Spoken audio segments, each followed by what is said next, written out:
My name is Joni Anderson. As part of this team, I will be serving as your moderator today. All across the state, there has been a huge cry for nonpartisan fair maps over and over again.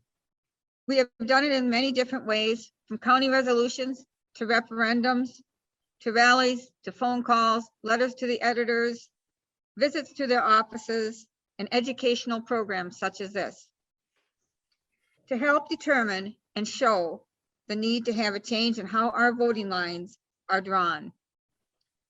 People no longer want it done behind closed doors. They want it done in transparent and nonpartisan fashion. So onward and forward. At this point in time, former Wisconsin Senators Dale Schultz, co-chair of the Fair Elections Project, which helped organize the Gill and Whitford litigation, and have talked about gerrymandering and its harm to the political process in Wisconsin. They say they are politicians from different parties and that they disagree a lot, but they also agree. They agree that they love our home state of Wisconsin, but are deeply concerned about the political system in Wisconsin being broken. So appearing virtual, Dale Schultz. Let me just begin by saying a great big thank you to everybody who's online and in the room there. It seems like it was just yesterday, but it was actually quite a few years ago that Tim and I embarked on this journey together to do something about a problem that we saw that was harming our democracy and causing a great deal of consternation amongst our friends and neighbors. And I'm talking about gerrymandering. It was one of the last bills we worked on together in the Wisconsin legislature. And we were greatly dismayed when Leader Fitzgerald at that time refused to honor the request of two former leaders to at least put the bill before the legislature so that the public could see on Wisconsin Eye or in person a debate about a very important subject. Little did we know at that time that the deterioration of public discourse would not only continue unabated, but would actually accelerate. These days, I'm sure all of us are familiar with situations where we attend church, go to a service club, or just meet friends somewhere to be very, very careful about what we say about politics because people immediately erupt. And that's sad because I think that when we are working together, there's almost nothing that we can't resolve and by way of doing that, improve the lot of all Wisconsinites. And it's taken me a long time to realize that the people who disagree with me are good people, and their perspective is just very, very different than mine. And I think part of that has to do with the fact that we all seem these days to live in silos and echo chambers. I think the greatest thing about everybody who's here today is we've, I think, collectively sort of come to that conclusion and realize the best way to get through to folks on the other side is to be disciplined, patient, and conciliatory, and doing everything we can in order to explain how we feel in a way that doesn't turn people off. And I think that's starting to make a difference. And I think we've also stepped forward with our plan, a plan to improve government for everyone. It's really dismaying to me that a Republican Party that I participated in for over 50 years has seen fit not to even recognize there is a problem and to step forward with some sort of a plan themselves. But through our collective efforts, we have seen the process go to the United States Supreme Court. We've seen members of the legislature introduce bills, and now we find ourselves sort of at a position where we're sort of waiting for the Wisconsin Supreme Court to make some decisions about the governor's committee, and then we'll have to see what the federal courts do. I believe that we have done everything possible. I can't think of anything more that we can do other than to stay engaged and recognize that every one of us has the collective responsibility to combine our voices and to continue to speak to our friends and neighbors, and indeed the courts, to make certain that we don't lose our precious democracy. Let me just talk a little bit about this experience for me. I won't kid you that leaving the legislature was with mixed emotions. I enjoyed what I did for over 50 years, but I also had gotten to the point where the fun wasn't necessarily there because nobody really wanted to work to solve problems. And one of the great things about getting to know many of you and those who are listening online is that that optimism, that inspirational flame that I've always looked for in public discourse has been rekindled. Each and every one of you is important, more important than you know. When we first started, Tim and I, we had to explain, the historical origins of gerrymandering, and had to explain to people how it cheated folks of their rightful power as a citizen. And it's been very gratifying to see, as we would talk, more and more people would pick up the banner and carry it a little bit further forward. And that means that whether we are talking to our friends or neighbors or indeed our relatives, progress was made bit by bit. And again, I just think it's outstanding that so many of you have stayed with us to the end and committed today on a beautiful sunny day when you could be out bird watching or hiking to sit and be a part of a project that is critically important to the future of our state. So at this point, we have questions. Most people in Wisconsin support ending gerrymandering. However, once many legislators get into office, the opinion of the party overtakes the opinion of the people. How do citizens get legislators to express the will of the people? I think the answer is that we have to advance our arguments and make certain that it is crystal clear where the public is at. When we first started this, the common refrain was, "Oh, this is just inside baseball. The public doesn't care. Both political parties do this, and it's what politicians do to each other. And it's really not that important." Well, I think as time has gone by and we've discussed this intelligently and thoughtfully with our friends and neighbors, we've been winning the day. I'm not sure, maybe somebody who's on or our host can explain how many counties now have passed referendums and resolutions, and where we sit with other communities around the state.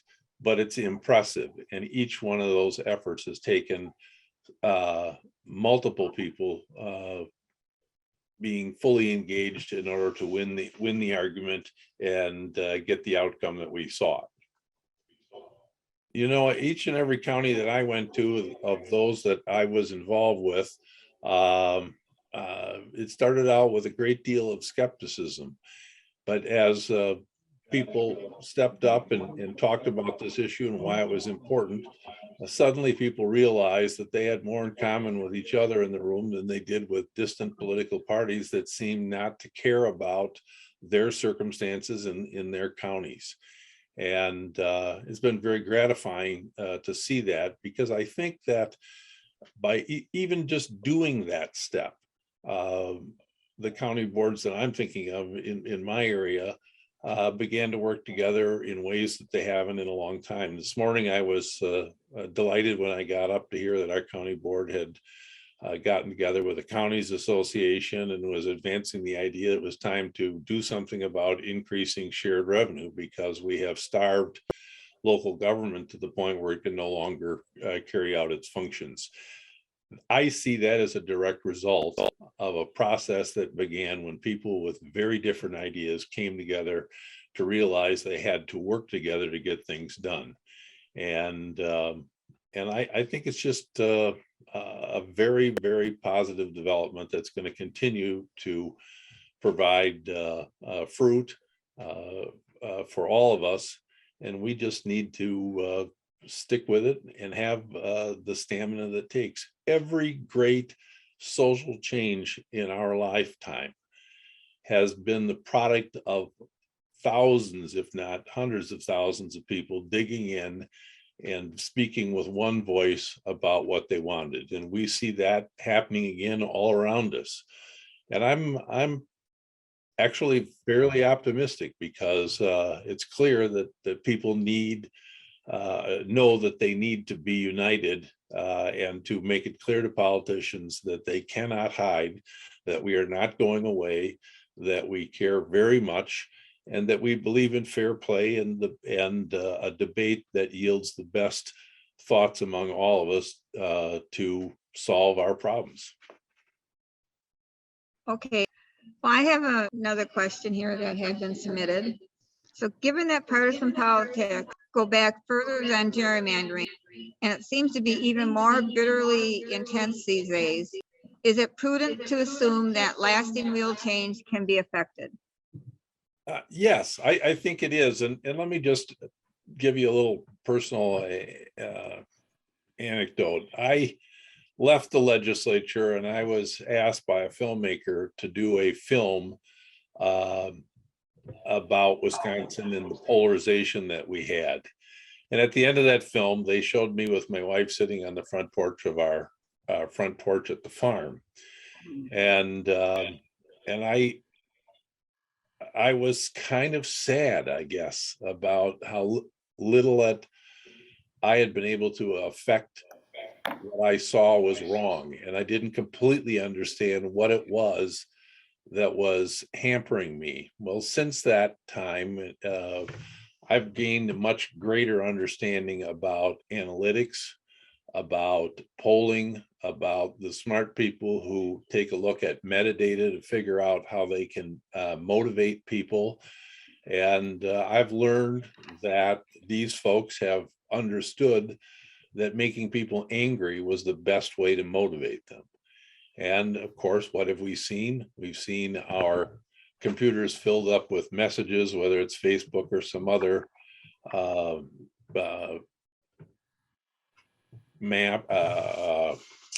app or whatever, with messages that speak to the worst of people, that agitate our worst fears, our prejudices. And we all have some prejudices, and they don't respond to the better angels of our nature, but the worst. And when that happens to everyone, we have sort of what we have right now. People get suspicious. They don't talk to each other in church or at the service club or the grocery store. And everybody walks around with their arms folded in front of their chest, just trying to keep their distance and their heart somewhat protected from the slings and arrows that seem to come from every direction.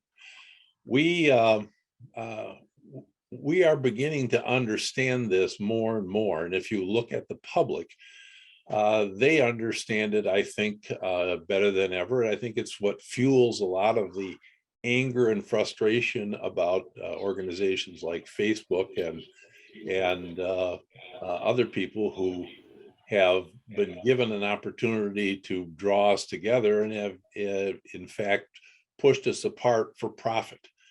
And, whether or not Congress will step up on a bipartisan basis and respond is not known. But I think there is a chance that will happen, and that will be a very big step forward.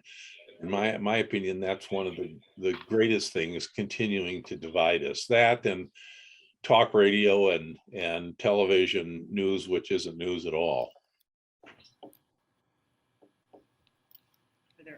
Any way you look at it, though, each of those mediums has a negative message, and it's why we have to be different.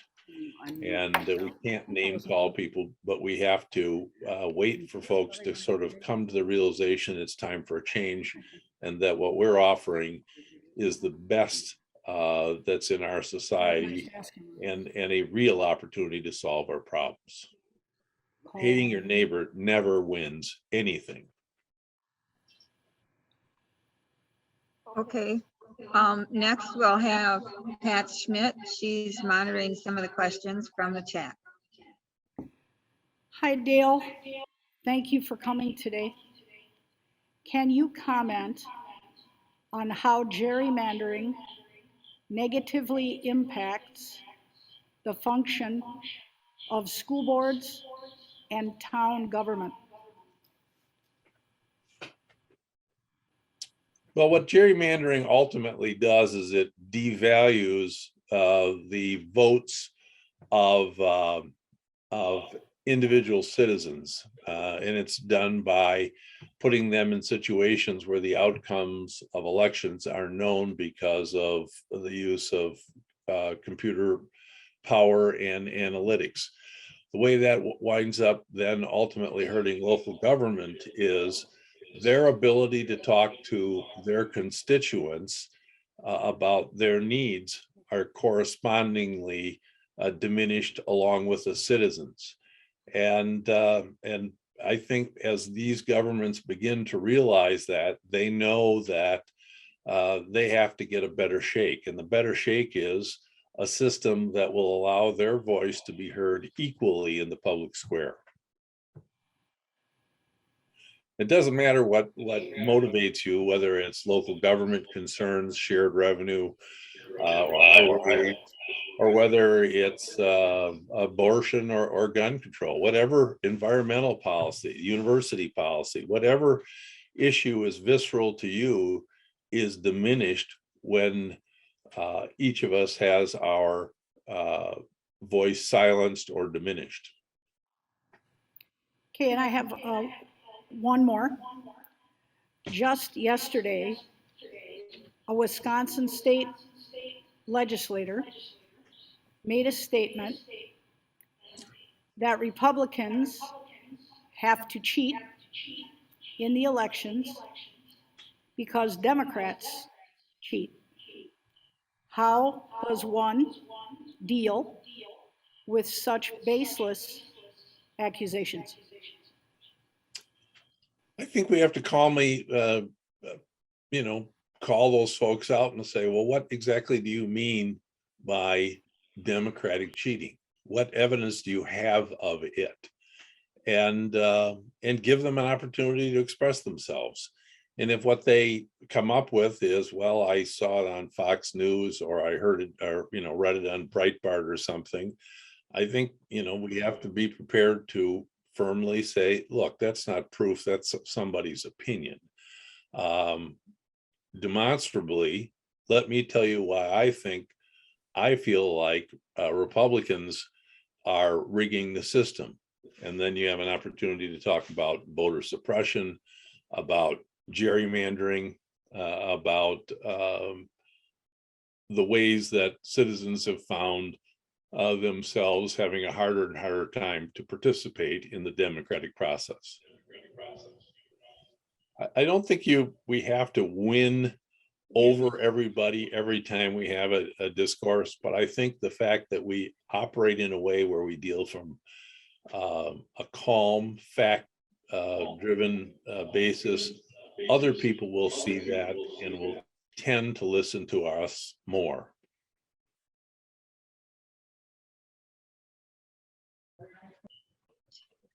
So Steve wanted to ask about the lease change for the maps, and what you think about that. Well, what I know about it and think about it is that there is a difference of opinion about what lease change represents, and that's the issue that the courts are going to have to decipher. When that is done, then there will be an opportunity, for aggrieved parties who believe that whatever comes out of that either complies or doesn't comply with the Federal Voting Rights Act. And, I don't have a crystal ball. I don't have a legal background, so it's really difficult for me to opine about what the Supreme Court might be thinking and what legal issues there are. But my understanding is it has to do with this notion about what lease change means. That's what they said they're going to consider, but it appears that how you view lease change and factor in some other things like equal number of people in every district, or how close you get to that, are matters that are going to be considered by the court. Now we're coming to the part of our program discussing what's next. While planning this day, we thought it wouldn't be complete without a discussion about this. While it's in the courts, who better to lead a discussion than an individual with the law firm itself, Law Forward. Law Forward is a nonpartisan, nonprofit law firm committed to protecting and advancing democracy and to restoring Wisconsin's progressive tradition. Law Forward works on several different fronts.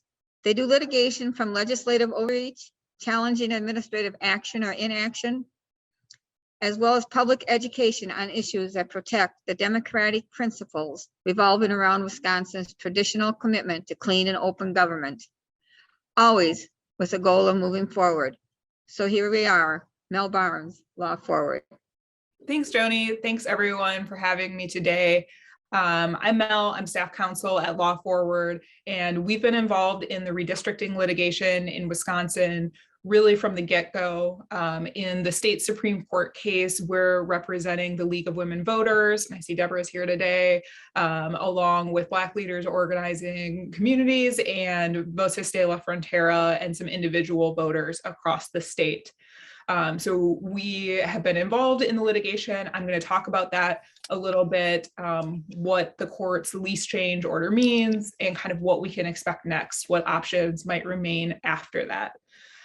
So originally, we expected a challenge to redistricting to be heard by a federal court. That's how it's been every time there's been divided government in Wisconsin in the past 60 years.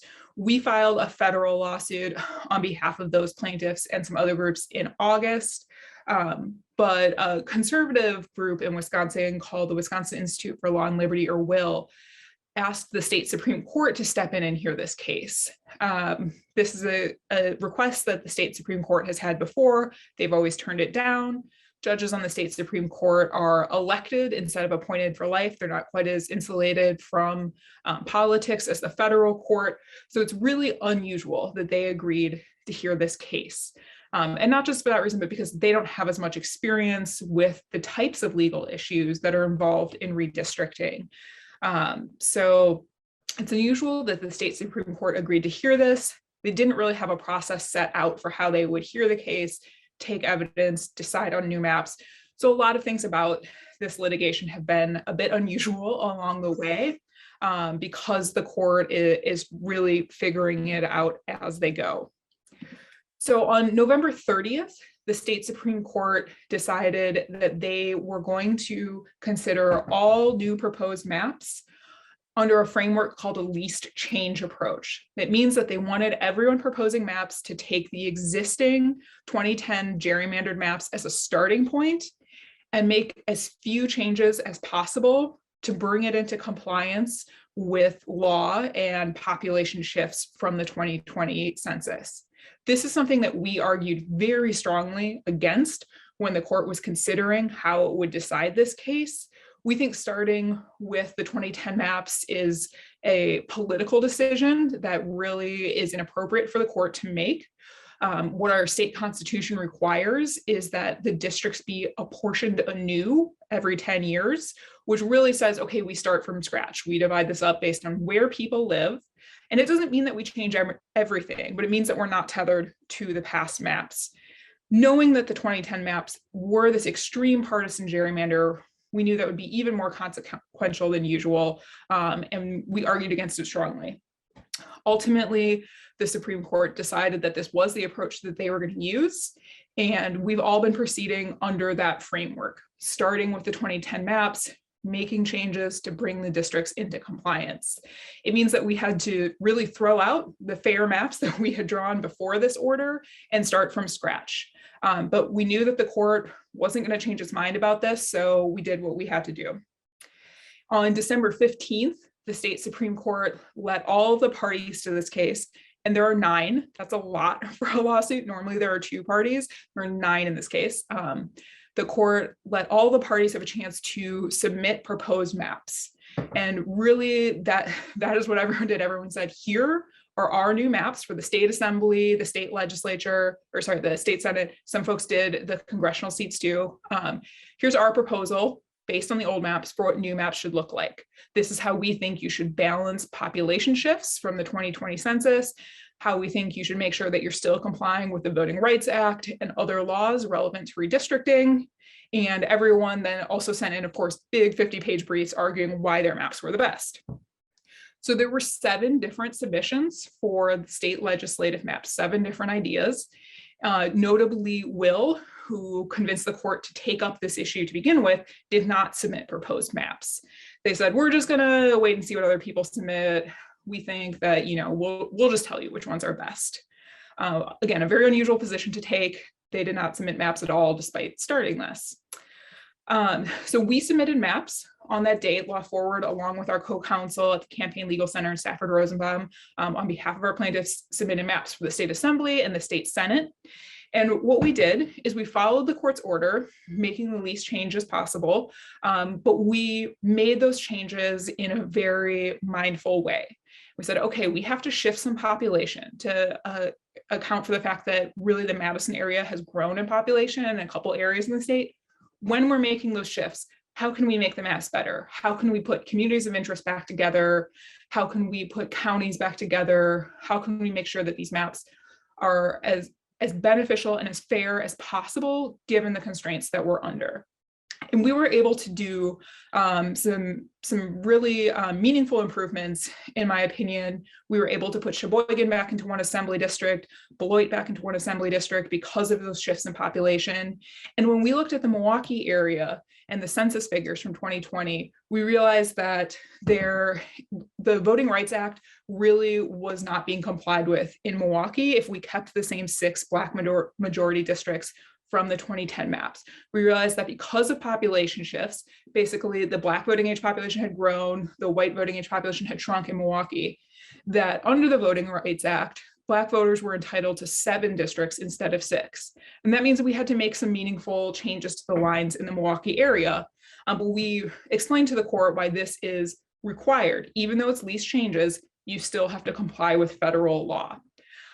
So these 2 pieces, the Voting Rights Act and how and where you comply with the least change approach, were really the focus of the briefing and of the oral arguments that the court heard this past Wednesday. So on Wednesday, we were all at the Supreme Court. All the lawyers were there for just over 6 hours, arguing for their maps, critiquing other maps, and engaging with questions from the justices. And I want to talk a little bit about kind of what we might think, where things are headed, what the justices are thinking based on the questions they asked and the arguments that the parties made.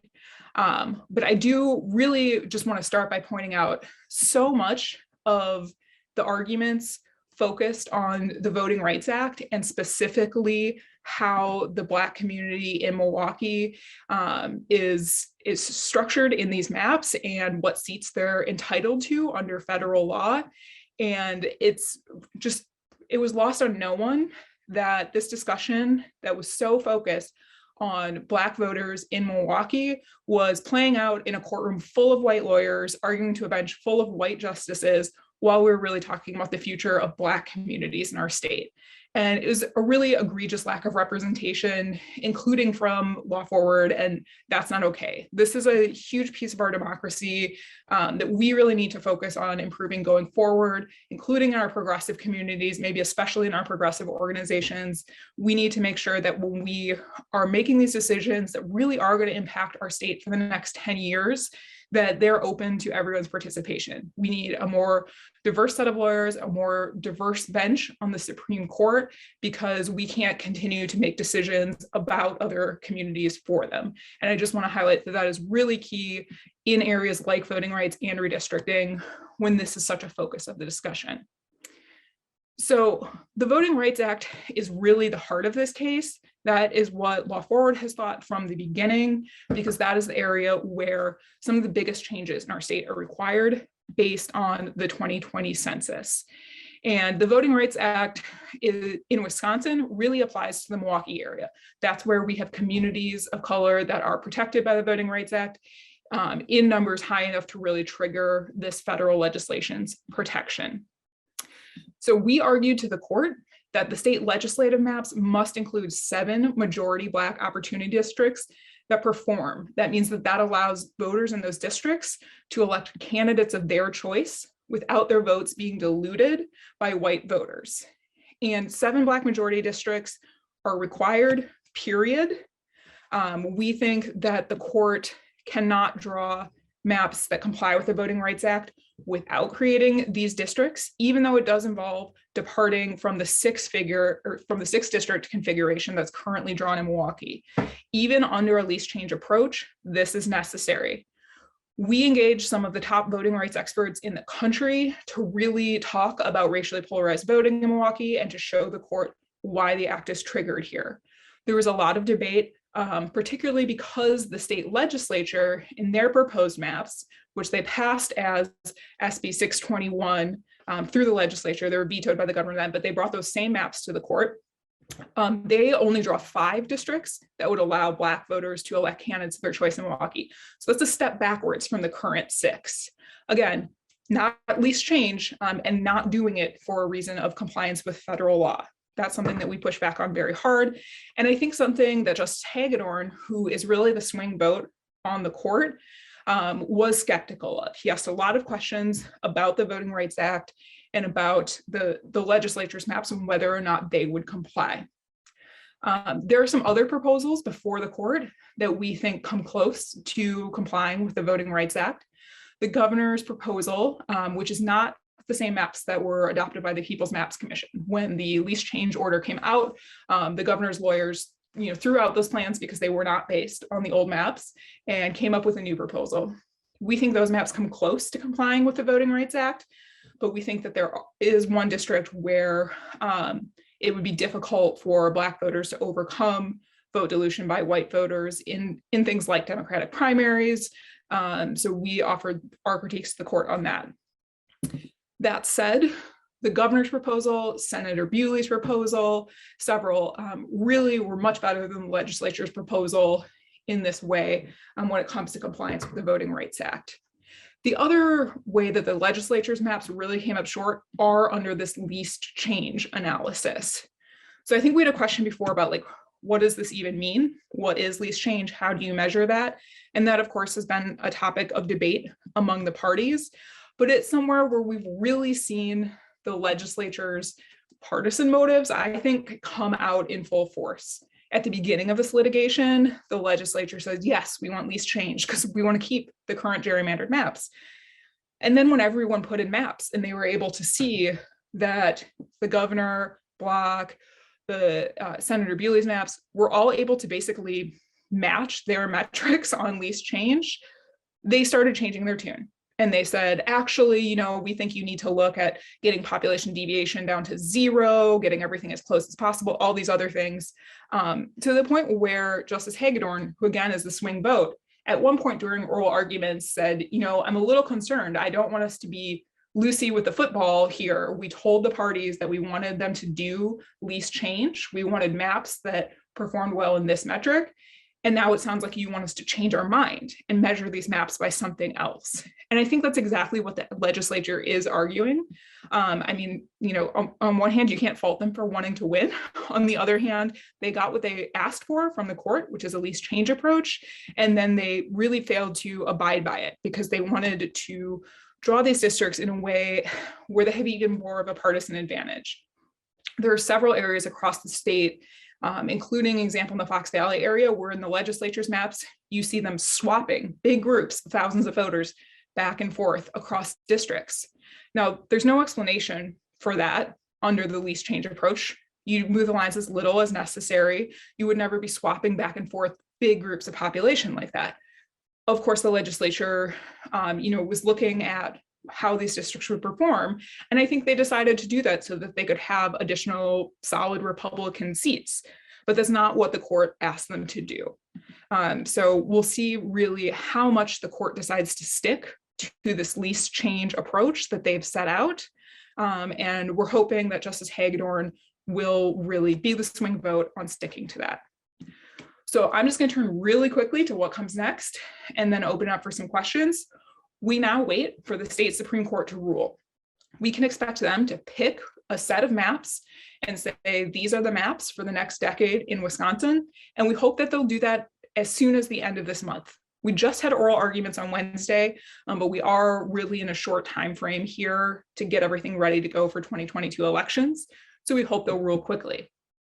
If the state Supreme Court chooses maps that don't comply with federal law, and here that likely means the Voting Rights Act, which is a federal statute, we'll have the opportunity to challenge those maps in federal court. The federal court won't take the state Supreme Court's maps on appeal. That's not how it works. The state Supreme Court gets the final word on state law. But if there is a lack of compliance with federal law, we could bring that challenge in federal court, and the court there might redraw the Milwaukee districts to bring them into compliance with the Voting Rights Act. They likely won't touch the rest of the state. So once we see what the state Supreme Court picks, we know that those will be meaningfully the maps for most of the state for the next decade. But we do know that there is at least some opportunity to go to federal court if there's a lack of compliance with the Voting Rights Act, and we would be prepared to do that. We know that maps need to be finalized and in place by basically March 1st for the Elections Commission to start noticing and administering the election in these new districts. So again, we continue to be on a really tight timeline, but we are in the final stretches here waiting for the court to decide. So with that, I'll open it up for any questions, and thank you guys so much for joining me today. I had heard that they had split up the community of River Falls and the university. Was that how one of the maps went? In the legislature's map, yes, I do believe that they divide River Falls into at least 2 districts, possibly 3. And I believe that is a departure from the current maps. I don't remember that community being split in the current maps, but it could be. Well, I just wanted to comment as an alumni of UW River Falls, the way the town is and the way the university is. You know, there's just a street in between them. Yeah. I saw Joni's question in the chat that asked if the Supreme Court can take one party's assembly and Senate map and another party's congressional maps. Yes, that is absolutely true. The congressional maps are not tied to the state legislature maps. So for example, Law Forward, on behalf of our clients, we did not submit congressional maps. We just submitted assembly and Senate maps. Now, the Assembly and Senate maps do have to go together because, as I'm sure you all know, the Senate districts are nested assembly districts. So you take 3 assembly districts into each Senate district. So those 2 do have to go together. But I think that it is possible, and in fact, pretty likely, that the court picks state legislative maps from one party and congressional maps from another. For example, the Republican congressman from Wisconsin, led by Glenn Grothman, got together and submitted congressional maps, but just congressional maps. The governor has proposed both state legislative and congressional maps, but not all of the parties have submitted both. Pat has a question coming from chat. So the question was, what is the impact of Democrats moving more into urban areas? So because Democrats, particularly in Wisconsin with our geography, have really move more into urban areas, this does result in a small, and I want to emphasize that it is small, natural advantage for Republicans in redistricting in Wisconsin. Just because of that geography, Democrats do slightly self-pack. But I want to be super clear about this. That does not explain the level of partisan gerrymandering that we saw in the 2010 maps. They took that natural advantage and then they gerrymandered the heck out of it and blew it off the charts. So in Wisconsin, if we were choosing like perfectly fair maps, they would see a slight Republican advantage, maybe a couple of seats in most elections. However, they would be responsive maps. That means that in a swing election, Democrats could capture control of the state assembly, of the state Senate. Wisconsin just is not that divided. We are a really purple state, and either party should be able to win in even a small wave election. So while there is some truth to that, it has been blown really out of proportion in Wisconsin. And luckily we have all sorts of very accomplished mathematicians and ways of showing this now that I think people struggled with in 2010 to really prove whether this was natural or the product of the partisan gerrymander, and we know that it is. Thanks, Cheryl. So the question is if we can flip the Supreme Court of Wisconsin, because right now of the 7 members, 4 are very conservative, 3 are traditionally considered liberal. We can flip that balance, we'll be able to challenge the least change decision.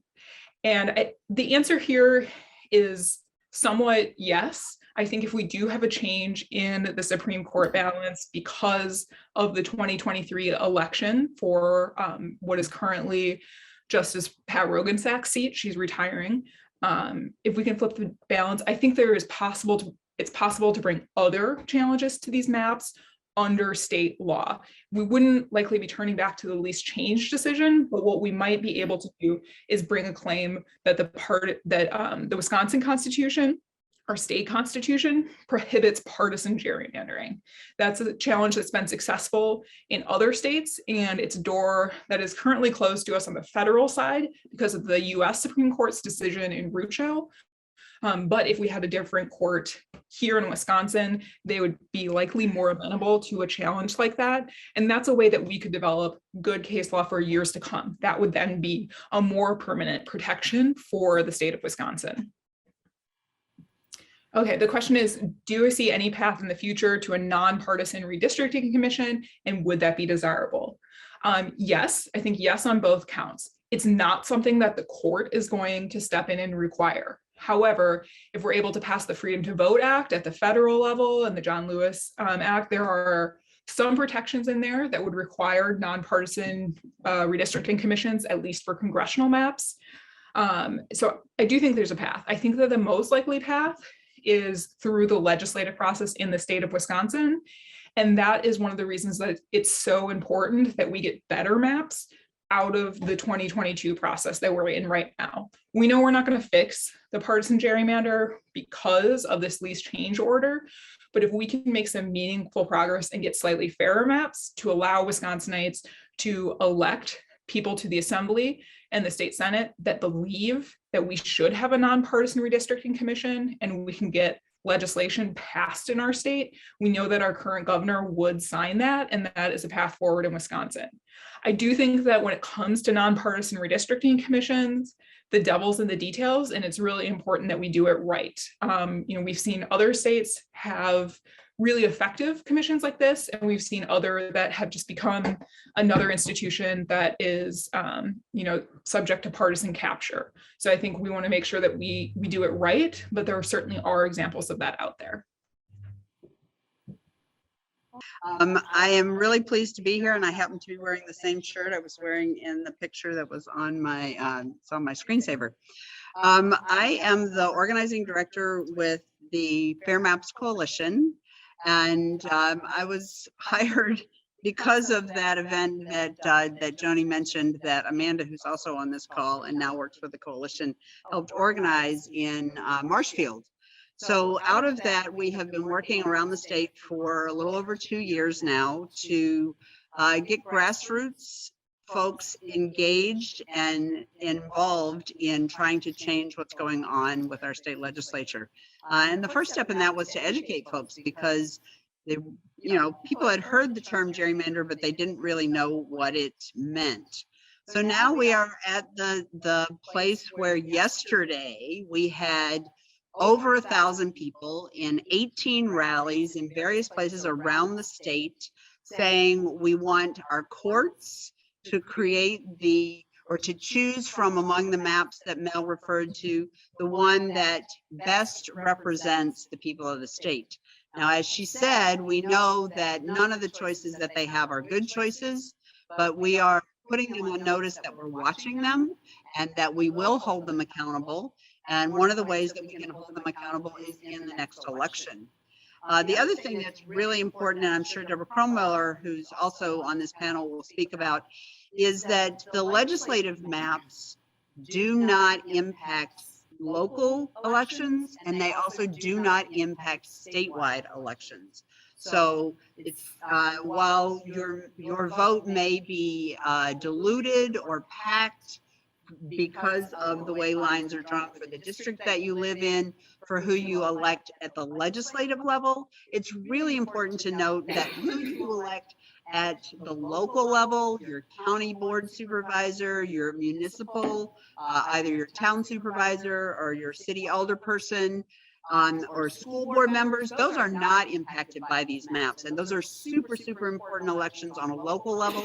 And also statewide elections are not impacted by these. So US Senate, the governor, the attorney general, the state treasurer, and the state secretary of state are statewide elections that are not impacted by these maps. And it's really important that we educate people about that, because when they think about, well, my vote doesn't matter because the maps are rigged, they're not thinking about those local elections that really impact their lives. You're like, you know, whether your road is going to get plowed on a regular basis, or how your teachers and students are going to be treated, or on the statewide level, the governor's race, the US Senate race, and the others that I named. So please keep that in mind.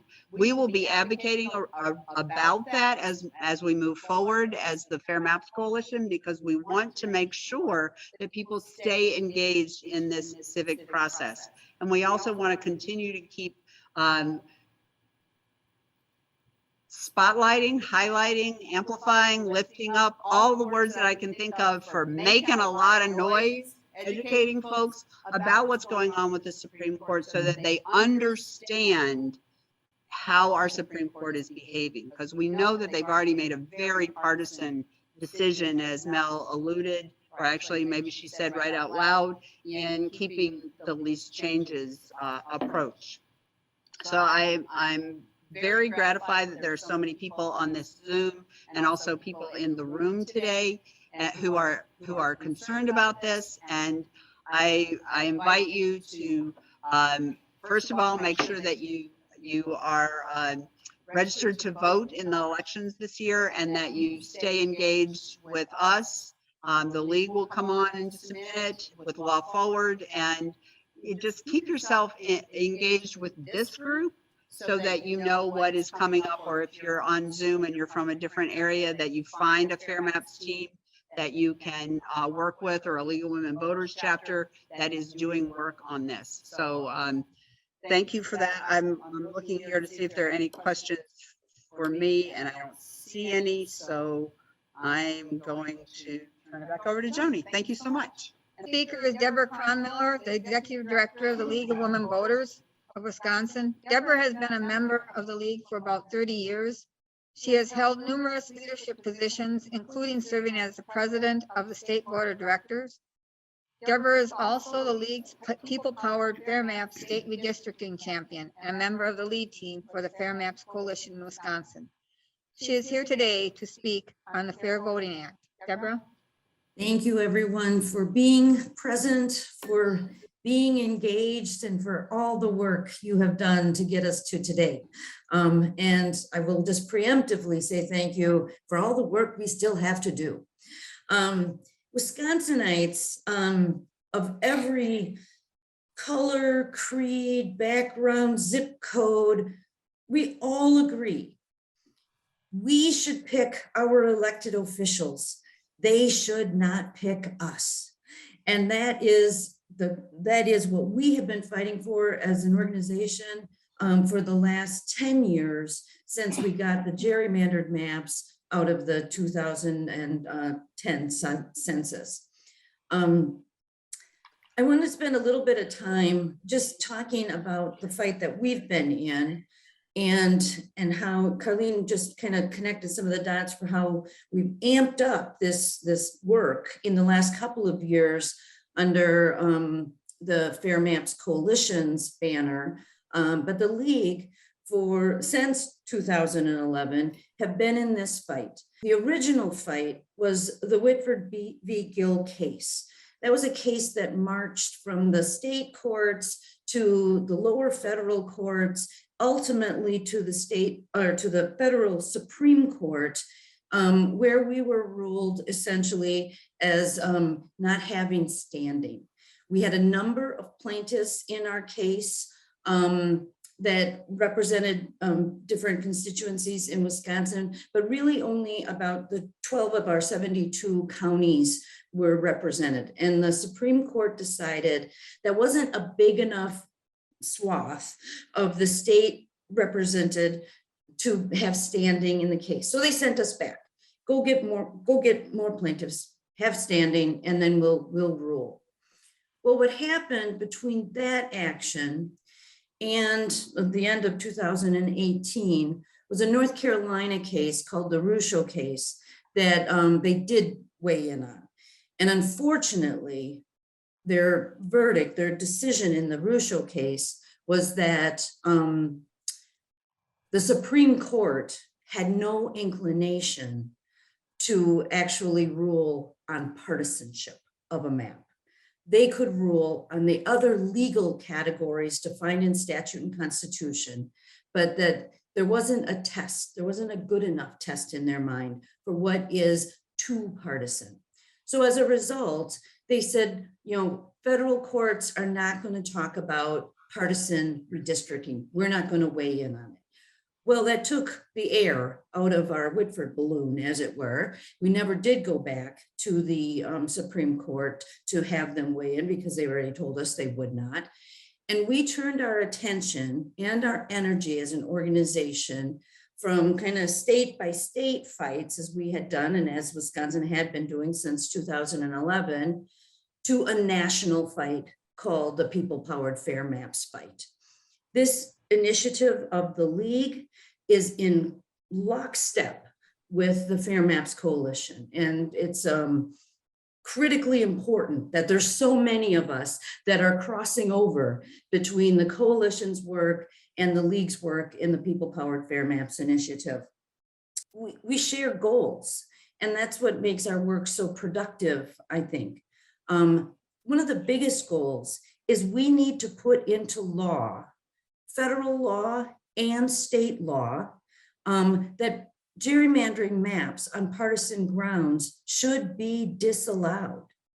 In Wisconsin, for 7 legislative sessions now, bills have been offered that would make it illegal, essentially, would put into Wisconsin law that you cannot create partisan maps that would be not allowed. This year, the bills were AB 389, SB 395. And if these numbers are not rolling off your tongue, I'll tell you why. They didn't even get a hearing. Our elected officials are so confident that they don't need to listen to us, the people who should have put them in their chairs to begin with, that they don't even have to talk about this. Marquette's polled year after year, over 70% of all of Wisconsin's population believes we should have fair maps, not partisan maps. And yet we can't even get a public hearing on the bills that would give Wisconsin that law. We are seeing the same nasty, cantankerous discussion happening now at the national level over the Freedom to Vote Act. Another act similar to what Wisconsin's been trying to do with getting in law a prohibition on partisan gerrymandering. The Freedom to Vote Act would essentially at the national level guarantee that all states would not be subject to partisan gerrymandering. Because it is not just a problem here in Wisconsin, it is a problem in many states. Some states, like Iowa, have solved that problem through very neutral and fair redistricting commissions. Some states, like Illinois, gerrymander, very Democrat. Massachusetts, very Democrat. Maryland, very Democrat. And then there are states like Wisconsin that because of the folks who were in power at the time when the map was made, they go to the Republican side. We need to stop this, and the way to stop it is with the federal legislation. Or, in Wisconsin specifically, we could solve it with state legislation. But, the people's will needs to be amped up. We in this room today, in this call, we're all bought in. We know what we've been what we have done, what we are doing, and what we need to do to get this done. But not everyone is raising up their voice. So I think that's a big piece of work that we have yet to do, is to make sure every elected official in this state knows that we will hold them accountable. And you know what that means? We need to have those hard, difficult conversations with our friends on the other side of the political spectrum, as it were, and ask them, cross over. They're not representing you. They're not giving you, their constituent, what you want. You want fair maps. They're not giving you that. You want, Medicaid expansion. They're not giving you that. We want school funding. We're not getting that. There are so many things that we are not getting as citizens in Wisconsin because of these partisan gerrymandered maps. And then we need to hold our elected officials accountable. We need not let them stay in these protected seats. We need to do what Mel was talking about, is to make sure we get better maps this time. We get the opportunity to have our voices heard, and that we can make some meaningful change over time.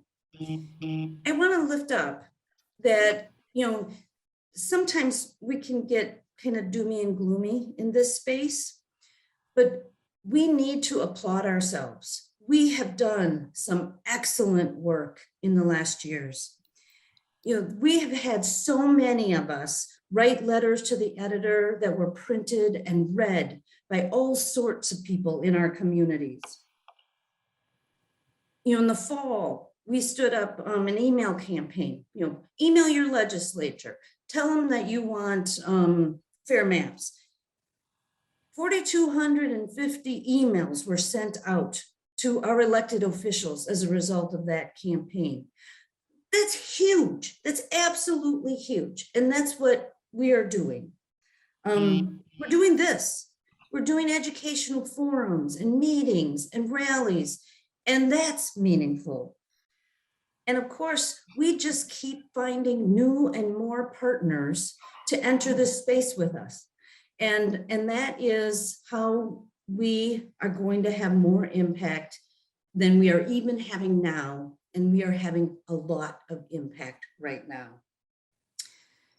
I must tell you, I was sad to hear Mel Barnes talk about our Wisconsin court and our national Supreme Court. When we know what the ideology of our judges is, something's wrong. The judicial system is supposed to be the fair and impartial check and balance to what is the executive and legislative branches of government that we know are political.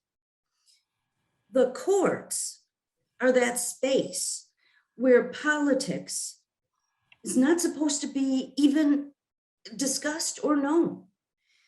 That we know who the swing vote justice is, that we know before a shred of evidence is ever presented what a ruling might be, indicates to all of us that our courts are broken right now. And we need to reinstate fair courts in Wisconsin and across this nation. The Fair Maps Coalition, the League of Women Voters, we're really pivoting right now to amp up this discussion, because it's only when we have the backstop of a fair and impartial judicial system will we ultimately have a place where grievances from the political system can be heard and heard fairly. This is going to be big work, I got to tell you. But having seen what I've seen over the last 10 years, we can do this work. This work is the same type of work, frankly, as we've been engaged in the fair map space. We had to teach the people, what is gerrymandering? Why is it bad for us? What aren't we getting as a result? Now we need to talk about fair courts. What is it? How do we get it? How do we get it back? And why is it important in our democracy? I trust all of you to help with this important fight. I also trust that after we get the Supreme Court of Wisconsin's decision, we will have ample opportunity to critique that decision, to, as Mel discussed, to probably challenge that decision and to lift up on a regular and ongoing basis all of our voices that have been purposely squashed, and we need to get our power back. We need to vote. We need to compel our neighbors to do that. We need to not accept a 50% turnout. We need to be there 100%. Every voter votes. Every vote counts. I think I'll leave it there. Thanks, Carlene. Thanks, Jody. Okay, next, Carlene would like to say a couple more items, and then we'll be bringing Joe up to speak. I just wanted to point out, says, vote for politicians who will support nonpartisan redistricting. So on the Fair Maps Coalition website, we have a voter pledge to that effect, and we will be letting politicians know that. And we'll also, as we get closer to the November election, we will have, before the primary and then before the general, a candidate pledge to support nonpartisan redistricting. So even though the official redistricting won't happen for another 10 years, we do want people to be on record because we can pass that legislation at any time. And then the other thing is to just note, for those of you in the room, there's some counties in this area that have not passed a referendum yet. So that's always something that can happen on the April ballot or the November ballot. So think about those things as other ways to educate and amplify around this issue. Okay, so next, we're going to bring up the chairman of the Midwest Fair District Maps, Joe Horvath. Thanks, Joni. First of all, thanks everybody for being here. Just a few things about the Fair Maps, Fair District Maps Midstate, which is who we are that put this together. We're a group, we're citizens from 7 counties in this area. They talk about in national politics, the flyby countries, the flyby states, going from East Coast, West Coast, back and forth. We're kind of the drive-through counties. And that's Adams, Green Lake, Marquette, Portage, Wapaka, Waushara, and Wood counties, and kind of the Central Sands areas. So we got together, we initially started a couple of years ago, 2 years ago, our first meeting in Green Lake in the little library in Green Lake in December of 2019.